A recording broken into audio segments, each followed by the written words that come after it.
Hi everyone, thank you so much for attending tonight's Capstone Workshop Final Briefings. I am Chandler Precht. I'm the Associate Director of our Sustainability Programs here. I'm also the Capstone Workshop Coordinator, and I was a faculty advisor this semester for one of the Capstone groups. So, welcome to the Spring 2023 Capstone Workshop Final Briefings. So for those of you who aren't in Capstone and don't know what this course is, I do want to provide an overview. So our integrative capstone workshop for our MS in Sustainability Management and Science programs really serves as the culminating educational experience for students.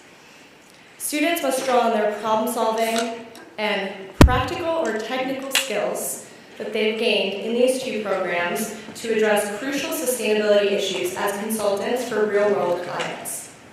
Each team will have 10 minutes to present with 5 minutes of Q&A. If you're in the audience and you have a question, please raise your hand, and there are 2 mics that will be floating around, so don't start asking your question until you have a mic in your hand. And at the midpoint, so after the 4th presentation, we will have a short break to stretch your legs and grab some snacks in the back.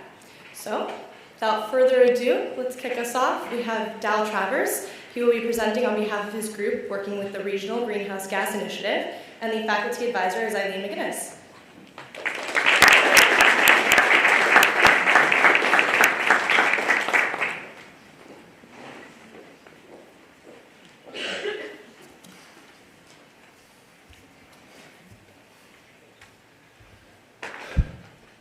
Good evening, everyone. I'm Dal Travers, and our project is on optimizing investments in carbon reduction strategies with RGGI proceeds and IRA funds and credits. Our wonderful team is on the board, but before we begin, I'd like to take a moment to refresh our memories on where we left off on RGGI, the Inflation Reduction Act, and our scope. RGGI, our client, is the Regional Greenhouse Gas Initiative, and they are a market-based cap-and-trade cooperative of 10 states in the Northeast focused on reducing greenhouse gas emissions in the power sector. The way RGGI works is that each state is issued allowances in accordance with that state's statutes.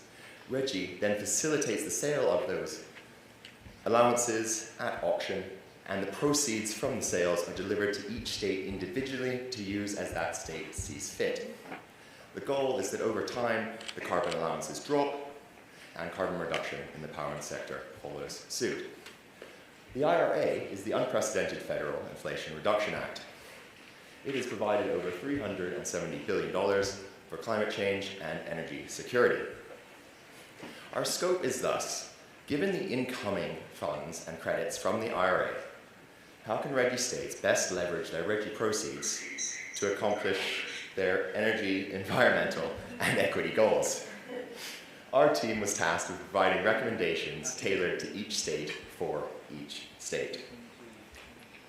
So, how did we go about doing this? Well, we collected a wide range of qualitative information and quantitative information and combined it all to make our recommendations. First up, we looked at RGGI's historic use of funds, what funds were available, where they've been used in the past, and then moved on to the constraints each state has. This is important because some states can only use them in certain ways. In the case of Massachusetts, they could only use them for energy efficiency, 0% interest loans in energy efficiency, demand response, and recouping the costs of cap and trade. We then looked at the IRA and the unpredictability of the rollout and when the funds would be coming out and how the funds would be administered and the mechanics of those funds. We then looked at equity review.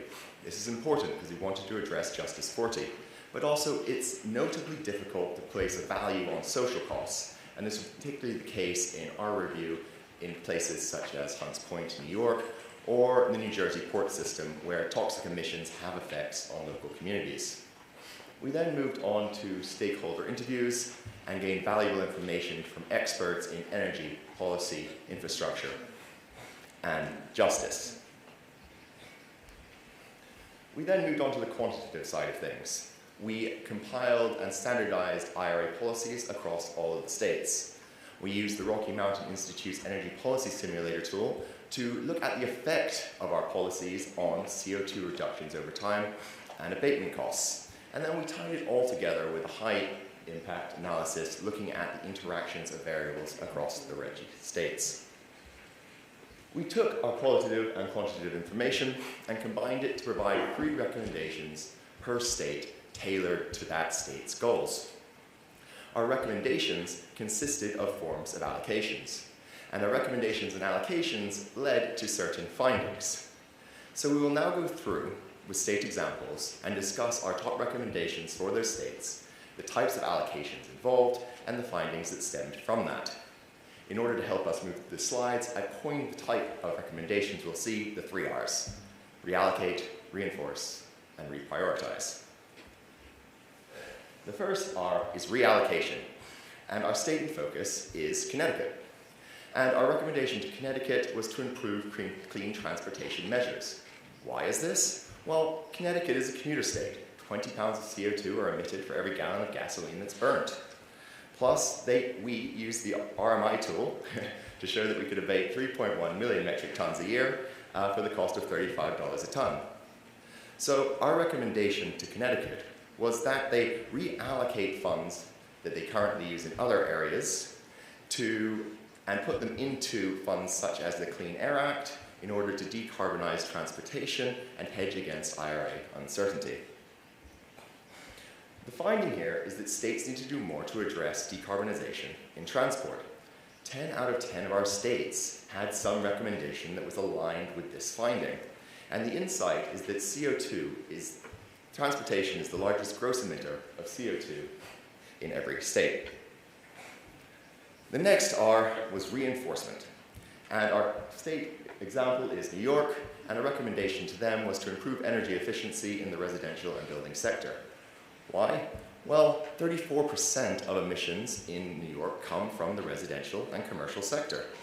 And we used the Rocky Mountain Institute's abatement tool to show that 28 million metric tons could be abated for $14 a ton. And Executive Order 22 has the goal of electrifying 2 million new homes. So our recommendation for New York was that they reinforce and support their existing programs listed on the screen with the IRA competitive programs and grants that are becoming available. The major finding here is that states should use funds to improve energy efficiency in the building sector.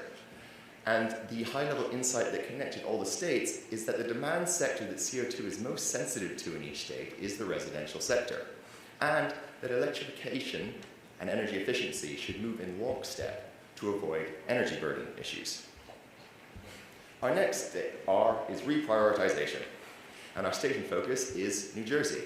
And our recommendation to them was for low to medium income household weatherization and energy efficiency projects.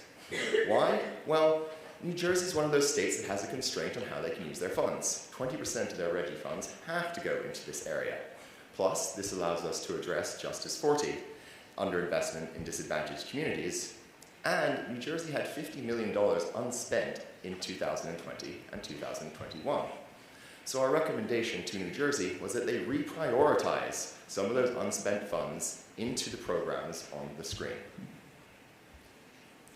The major finding here was that states should use funds to address disadvantaged communities and equity issues. And high-level insight connecting this together was that something has to be done to alleviate the ill healths and deaths associated with in-situ fossil fuel combustions and their effect on local communities. And that, again, the energy burden needs to be addressed for economically vulnerable populations. Lastly, before we move on, we wanted to highlight the individuality of our recommendations. And to do this, we have the bonus state of Maine. Maine's example was for agriculture and land conservation and preservation. And why did we come to this? Recommendation? Well, currently no RGGI funds are used in the area, and there are IR funds available for it. So this was a reallocation and reprioritization example to protect Maine's agricultural legacy and decarbonize agriculture. Now, that's not to say we didn't have some challenges. The first was dealing with the wide array of information and the lack of consistent and transparent reporting standards across the states. This made standardization and quantification quite difficult. But high-level insights could be found, but they were hard to tailor to a state-by-state basis. The next issue we had was with the unpredictability of the rollout of the IRA. It's coming out in piecemeal fashion. and it's quite hard to determine exactly what funds will be available when and with what certainty. And that made it difficult to make our recommendations more specific in a lot of cases. The next issue was we were restricted from speaking to state representatives that would have provided valuable information. This was the prerogative of the client, but still, they would have had information we would have liked to have heard. And lastly, there are a lot of varying and complicated state priorities. But we believe this highlighted the importance of us using a wide range of qualitative and quantitative factors. In summary, we took all of this information and combined it to provide 3 recommendations for each state tailored to that state's goals. We hope that our client, Reggie, will provide this information to the states and allow for us to dive in deeper in the future into our recommendations. The states are now armed with the Reggie proceeds, the IRA tax funds and credits, our 3 recommendations and the major findings. And we hope that our client will propose this information to the states so that they can most optimally reallocate their funds. Thank you.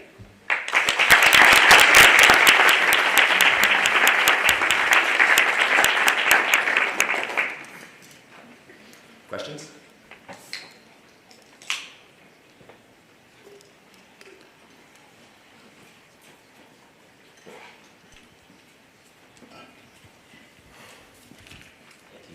Hello, can you hear me? Oh, great. Hi. Great presentation. This might be an out-of-scope question, but just tell me if it is. My understanding of carbon credit and cap and trade programs are that they're supposed to get more expensive over time, so the carbon credits are more valuable, so you disincent people from trying to buy them or use them. RGGI credits are investable because they're traded on open exchanges. Why have they not performed that well? I know they've underperformed the last few years to expectation. Well, the cap does reduce every year, so you're right. With fewer of them, you would expect costs to go up. And in auction 58, the price did actually rise to its highest level. But you have to be careful when you are creating a tax revenue scheme based upon disincentives in issues, because the exact result that you're happening will happen. But RGGI's primary focus is on reducing carbon emissions, and that is exactly what is happening in the power sector. Thank you. Hi. Go ahead. Great presentation. One question as it relates to New Jersey.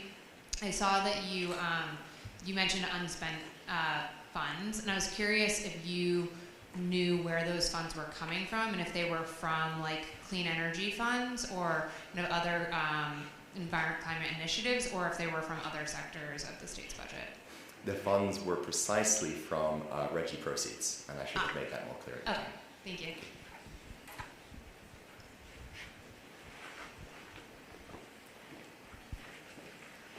Hey now, nice presentation. So for those of us that aren't so familiar with the structure of RGGI, who were the primary kinds of people or agencies that you were speaking to at the states, and then who is in charge of making the investment decisions once they've gotten your recommendations? Well, we weren't allowed to speak to any state representatives as per one of our challenges.